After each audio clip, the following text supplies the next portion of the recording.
Réforme des retraites, fermeture d'usines, gilets jaunes et défense d'hôpital public, tous ces termes font référence à des mouvements sociaux que la France a traversés ou traverse actuellement. Et nous allons voir dans cette vidéo, certains de ces mouvements sociaux ont débordé de la rue vers le stade.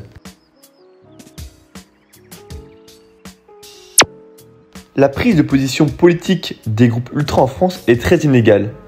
Certains groupes sont politisés, d'autres non. Et certains l'ont été, mais ne le sont plus. C'est notamment le cas du RCK, où un membre du groupe disait ceci en 2018. On ne fait plus de politique parce que ça nous apportait que des ennuis. Vous l'aurez compris, aujourd'hui dans cette vidéo, il sera question de mouvements sociaux et de prise de position. Alors installez-vous confortablement et bonne vidéo.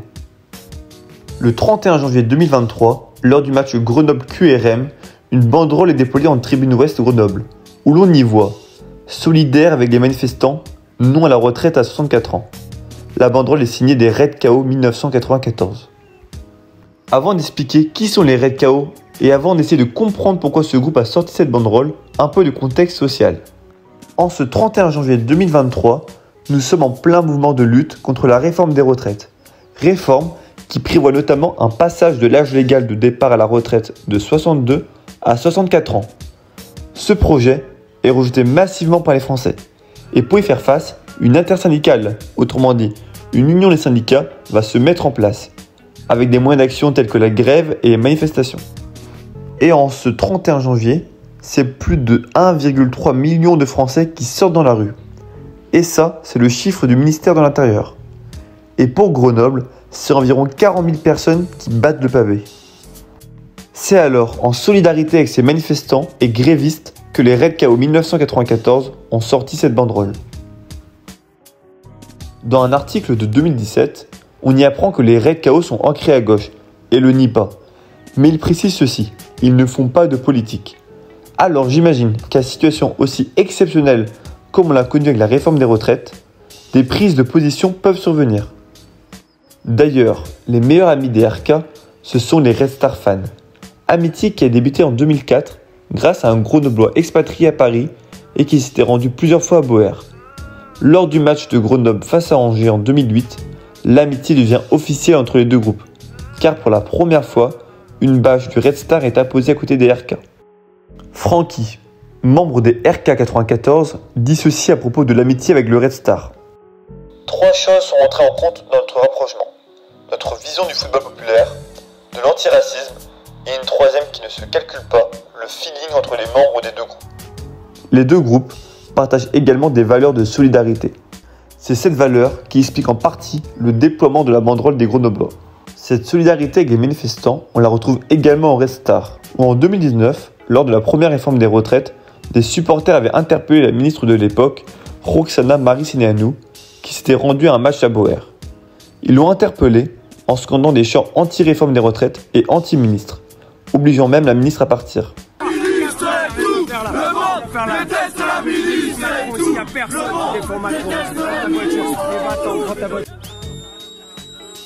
Petit aparté, rien à voir mais intéressant tout de même, on en a parlé précédemment, mais le Red Star et Grenoble partagent des valeurs concernant l'antiracisme.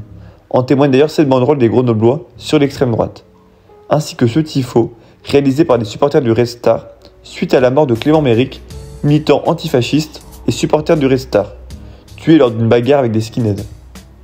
Pour résumer, les ultras de Grenoble ne font pas de prosélytisme, mais affichent, quand il est nécessaire, des messages de soutien ou de revendication. Les Red Tigers de Lens et leur soutien aux salariés de l'entreprise Bridgestone suite à la fermeture de l'usine. En septembre 2020, c'est un coup dur pour les 863 salariés et leurs familles de l'entreprise Bridgestone de Béthune.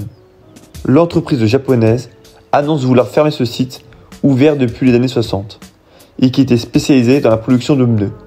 On peut d'ailleurs faire un parallèle avec la situation que connaît Michelin actuellement en France. Les salariés se mobilisent et ils peuvent compter sur la solidarité des ultra-lensois, notamment des Red Tigers 94, qui déploient un message à l'entrée de l'usine. Ce n'est pas l'usine qu'il faut fermer, mais vos grosses penches qu'il faut dégraisser. Soutien aux salariés. Ce message des ultra-lensois n'est pas nouveau, car il avait déjà été déployé en avril 2003 en soutien aux 830 ouvriers de l'entreprise Metal Europe. D'ailleurs, la même année, en 2003, un match de charité avait été organisé afin de soutenir les salariés qui pour les 1/3 étaient abonnés au RC Lens. Le match de charité opposait les ouvriers de Métal Europe contre les anciennes gloires du RC Lens. Le match de charité s'était déroulé en levée de rideau avant le choc RCL Lyon. Les Red Tigers, à cette époque, avaient organisé une vente de t-shirts au profit des salariés. Cette solidarité des ultra-nordistes a été renforcée suite aux nombreuses crises qu'a connues la région. La fermeture des mines et la délocalisation de nombreuses entreprises industrielles à l'étranger a plongé des milliers de travailleurs dans la précarité, faisant perdre au passage à la France de nombreux savoir-faire et une certaine souveraineté concernant l'industrie. Ce n'est donc pas surprenant de voir les ultra-lensois solidaires d'employés licenciés dans leur région. Les South Winners et le soutien aux Gilets jaunes. Le 25 novembre 2018, au stade de la Licorne, les supporters marseillais se sont déplacés à Amiens pour voir leur équipe jouer. Mais en parkage du côté des South Winners 87, on note quelque chose d'inhabituel. En effet, de nouveaux drapeaux sur 4x4 mètres ont fait leur apparition. Et dessus on y voit un gilet jaune. Et sur un autre, un gilet jaune avec la tête des Anonymous. D'ailleurs, certains membres des Winners portent un gilet jaune. Au moment du match, nous sommes seulement une semaine après le début du mouvement qui aura ébranlé la France durant plusieurs mois. C'est la crise des gilets jaunes. Ce mouvement, qui était parti d'un ras-le-bol sur les taxes et le prix du carburant, a dévié sur de nouveaux idéaux, que ce soit une démocratie directe ou bien un meilleur pouvoir d'achat.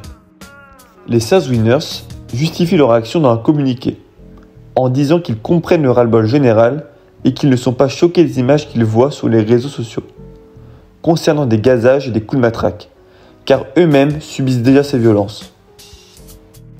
Et d'ailleurs, pour le prochain match, les SW encouragent les supporters à se rendre au stade avec un gilet jaune. Et le message va être bien passé, car le virage habituellement en orange va prendre une teinte jaune fluo. Et d'ailleurs, une banderole sera déployée, écrit « Winners avec le peuple ». Un des symboles des SW, comme Grenoble il me semble, c'est le visage du Ché, représentant la lutte et notamment la lutte du peuple. Leur soutien avec les gilets jaunes est de ce fait plutôt cohérent. D'ailleurs, leurs voisins géographiques, les Niçois, ont également mené une action où on retrouve dans le virage des BSN de nombreux supporters avec un gilet jaune. Le 1er avril 2023, Saint-Etienne reçoit Niort à domicile.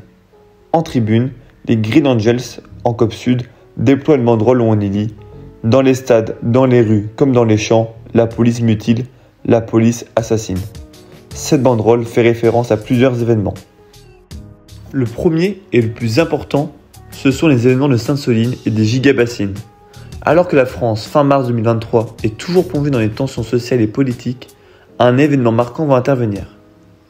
Le 25 mars, une grande manifestation est organisée avec un mot d'ordre, No Pasarán, jeu de mots en référence avec No Pasarán, phrase prononcée par les partisans de la Seconde République espagnole contre les rebelles nationalistes. La manifestation à Sainte-Soline se tend lorsque des manifestants tentent de s'approcher de ces bassines. De nombreux gaz lacrymogènes et grenades sont lancés. En face, les manifestants lancent également des bouteilles incendiaires et des cailloux.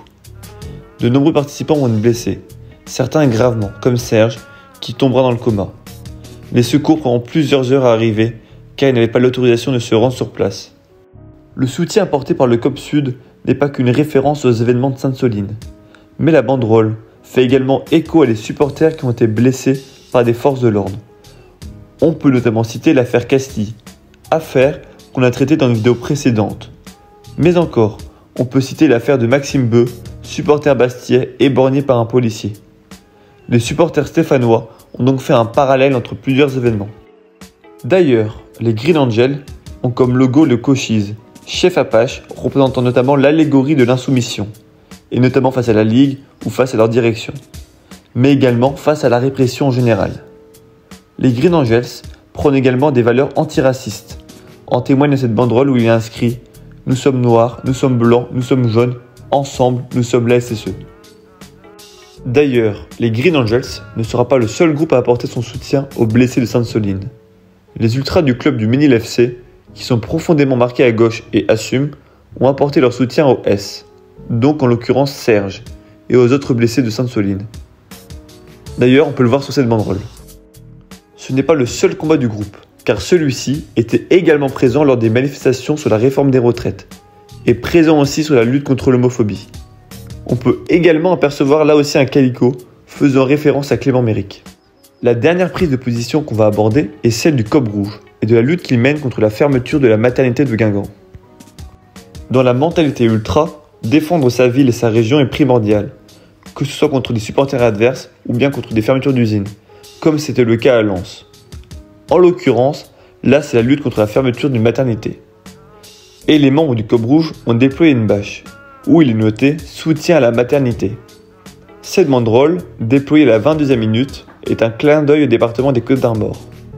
Il a permis d'apporter de la visibilité à la télé et au stade.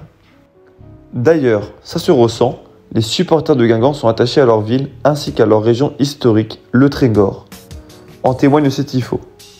Sur le premier, on y lit le nom de la ville de Guingamp en breton, Guingamp.